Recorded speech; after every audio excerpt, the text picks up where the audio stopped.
In this shot, we're attempting to blur the background. So keep a cup in front of you on a table with the background a few feet away from you, just like you can see here in the video.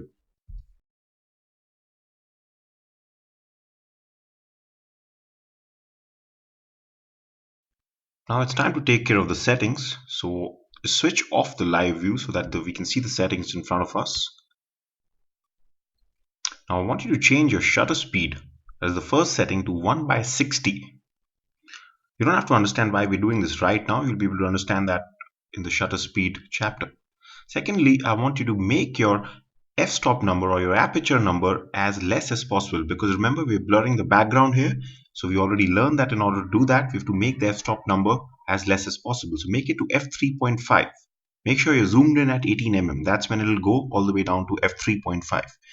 The third thing, change your ISO to 3200. And now we're done with the settings. It's time to switch again to the live view. Now, three things are very important. Make sure that your background is away from the cup of at least a few feet, just like you can see here. The second thing you have to remember is that you have to be in line with the cup when you're taking this shot. So do not shoot from a top to down angle. Be in line with the cup. So you can just keep your camera on the table, just like you can see in this video here. The third thing is that the cup should not appear small in your frame. So if you find the cup to be small in your frame, just zoom in, just like shown in the video here.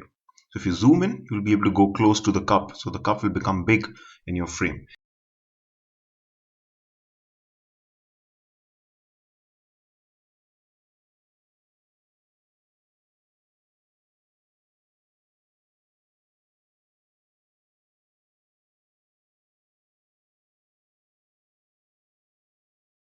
Once all these three conditions are satisfied, you're ready to take the shot. So just lock focus, make sure the focus point is on the cup, then just lock focus on the cup.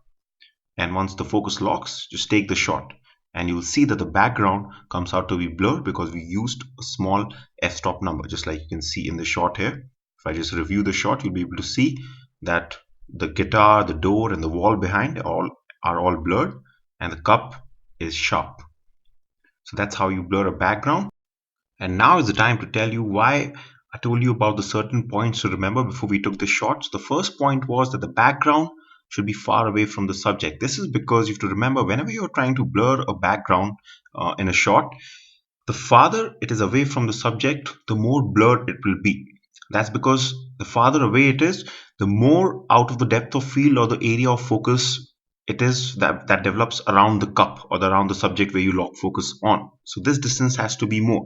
Second point was that you have to shoot in line with the cup. So we were shooting parallelly with the cup. Again, the reason for this is to make sure that the background is away from the cup, because if you're shooting from a top to down angle by holding your camera, just like most people would do, the problem would be that since you're shooting top to down, your background, immediate background, is just going to be the surface where the cup is kept. So it's going to be really close to the cup, and again it's going to come in focus because it's going to be near the depth of field or the area of focus.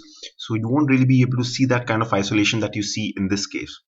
The third point was that the cup should not appear small. So that's why we zoomed in, and the reason for that is because the closer you are to the subject when you're shooting, the more blurred the background is. So this time it's opposite. When it comes to the distance between you and the photographer and the subject, you have to be really close to it. The closer you are, the more blurred the background will be. So either you can physically go close, or you can just zoom in.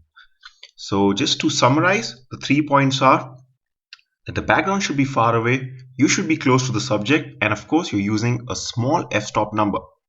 So that's to blur the background. Once all these 3 points are working together, any shot that you take is gonna look good, and that's how you blur the background and get a nice looking shot.